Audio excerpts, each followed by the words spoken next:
All right, I'm gonna make a quick video on these Flora Flex. These Flora Flex that I use, and I'm gonna make another video in a couple of weeks when I get everything set up. But I just got done using these for a big run. I've used them for 2 runs now, but I'm just gonna go through what I do after I get done with them. Because I actually run these in like a return system. So basically, I have 2 big totes that sit under the table and a 1,200 gallon per hour pump hooked up to a timer. And those there's 8 outlets on a head, and I have a PVC fittings and shit, and they screw into the top of the pipe, and it basically auto feeds my plants. I have everything set on timers and stuff.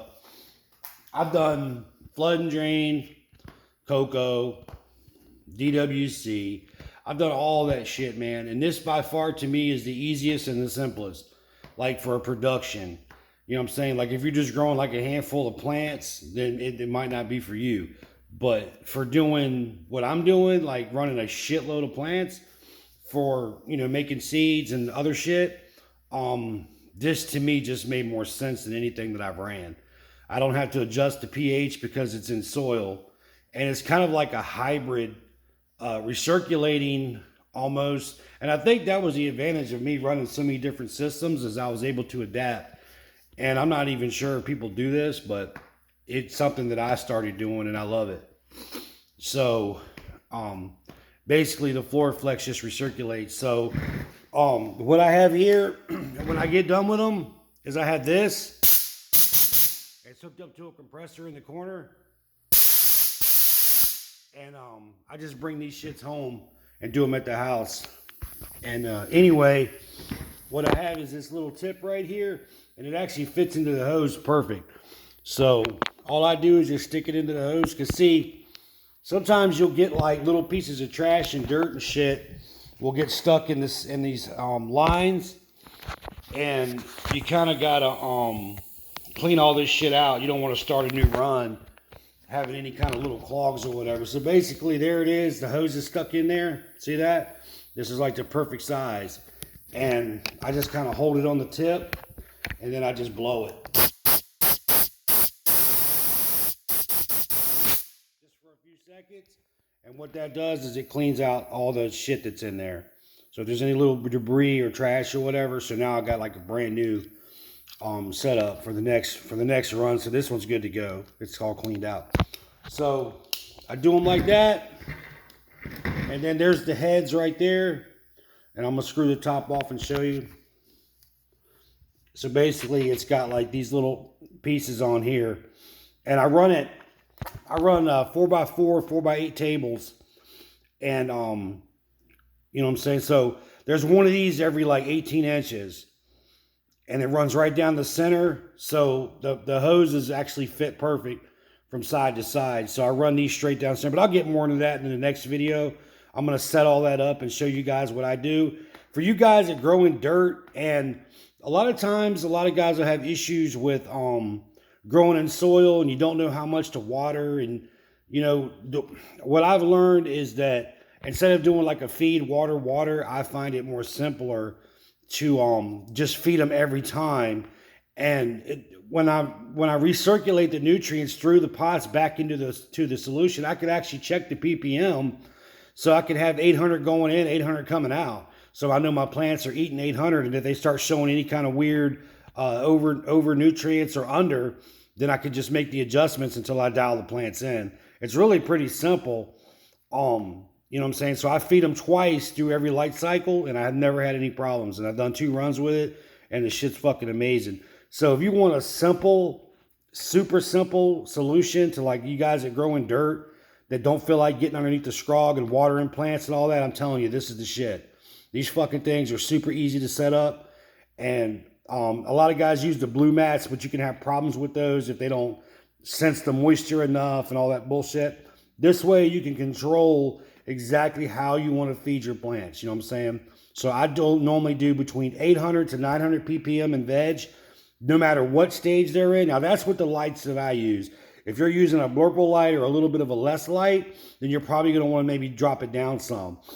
But because I use high intensity lights, I can run 8 to 900 ppm in veg at any stage. It makes no difference. Okay, if a plant, to me, a plant could be a foot tall or fucking 20 feet tall. It doesn't matter. It seems like to me that the roots always supplement the size of the plant. So if you have a big root base, then you're still going to feed that plant 900 because it's going to be able to take up 900 ppm throughout the entire root system. So a lot of people mistake that, oh, because the plant's bigger, it needs more ppm. That's not necessarily true. You can do 500 ppm in veg from no matter what stage, from beginning to end, and that's okay if you have, it all depends on the humidity and the light. If you have a high humidity, the plant's going to drink a little bit less, so you're probably going to want to up your ppm because they're taking in less nutrients. So you're going to up your ppm. If you got a low humidity where the plants are drinking a lot, then they're going to be absorbing more nutrients. You're probably going to want to drop your ppm because you'll burn them if you don't. So that's one thing to consider, is that the humidity has a lot to do with how much you feed your plants. And a lot of guys have these set numbers like, oh, just feed the plant 600 ppm. It's not necessarily always true. You have to really watch them and see how they're reacting, and you got to pay attention to the humidity. Lower humidity, they're going to drink more. High humidity, they drink less, so you're going to have to raise your ppm some. But I ideally tell everybody to watch your plants because they tell you what they need.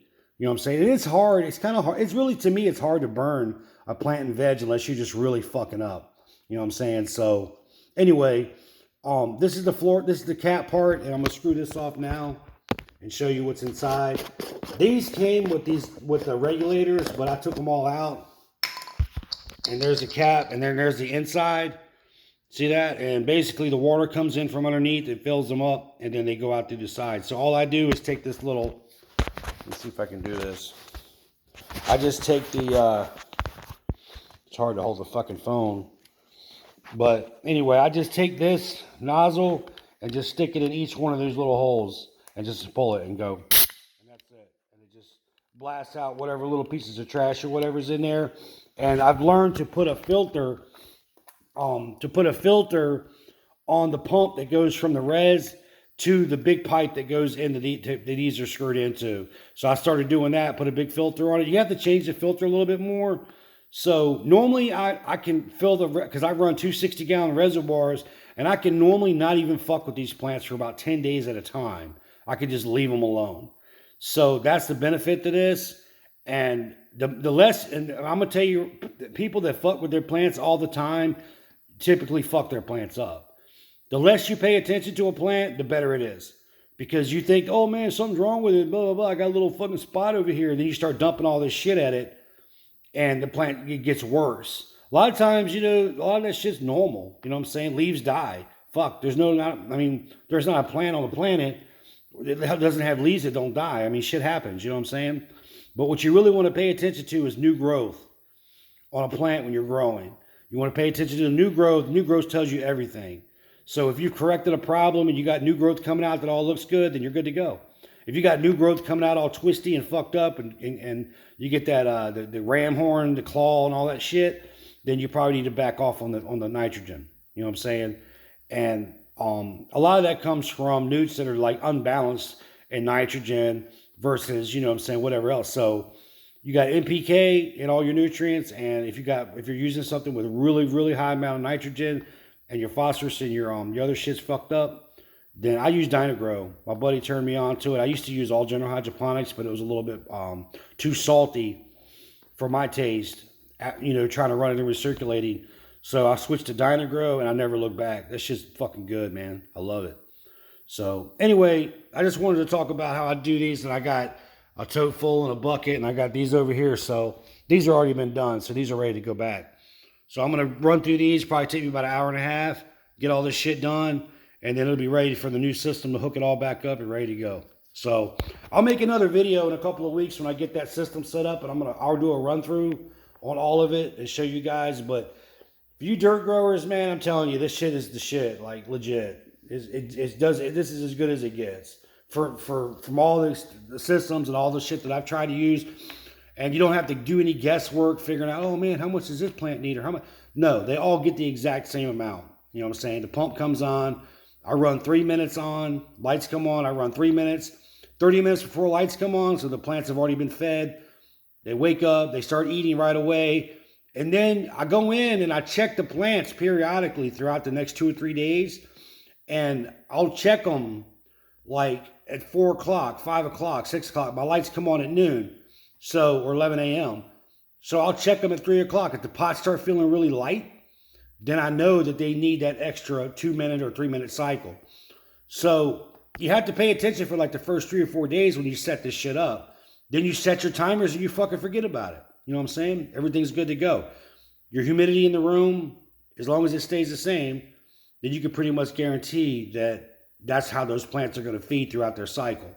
Once they start to flower, then I start adding a little extra B in there, but the numbers don't change. I usually feed twice through every light cycle. I've had low humidity. If you start getting mildew problems and you really want to drop the humidity down, they'll eat a lot more. So I've had to feed plants up to 3 times during a lights on cycle before. You know what I'm saying? They just like really drinking a lot. But if you turn around and if you do like a feed and then you do 2 waters, the problem with that is that the water in those smaller pots, man, it just washes out all the nutrients. So the plant goes through that phase where they don't have no nutrients at all. So then you start getting these phantom deficiencies and shit and weird shit going on with your plants. The key to this system, what I love about it, is that I'm replacing what's in the pot with new shit. Like it's doing a complete flush through.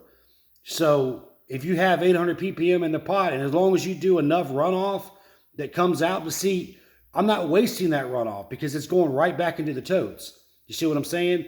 So I can run 3 minutes lights on as long as you got enough drainage in your dirt and you're not using I personally use Roots Organic soil because I add a little bit of extra perlite and a little bit of cocoa to it so it drains better. Fox Farm and shit, I fucking hate that dirt. I despise it. I can't fucking stand it, dude. Fox Farm is like fucking fungus gnats in a bag. Add a little bit of warmth and water and you're good to go, man. They're like, yay, we got a new home, fuck. Some fucking thrips and all that shit, dude. Fuck Fox Farm. I hate that shit. Garbage. You got to condition it and soil. Dude, I can't tell you how much I hate Fox Farm dirt. That's like every fucking new grower's like dream, dude. Fucking bags of Fox Farm and some fucking Fast Buds Autos, dude. And they're like, hell yeah, man, we growing now, yeah, man. So anyway, I like Roots Organic. It's a really good soil. I just personally, I like it. And I can keep reusing it. That's the beauty of it. I could do 4 or 5 runs with the same dirt. Like all the soil that I just pulled out of these pots, I'm reusing it. You know what I'm saying? It gets better and better each time. Like legit. Like after 3 runs with the soil that I use, it gets better. So, you know, I have to add a little bit of extra in, but shit, man, I don't have to worry about throwing that shit out. So anyway, I just wanted to go over this shit, and I'm going to talk more about this on the next video, but I just wanted to show you guys like the step. So when I make the next video, like, well, fuck, man, what do you do when all that crap gets in the lines and all? This is how I clean them out. I use a fucking air compressor and this fucker right here. That motherfucker's powerful. All right. Thanks for watching.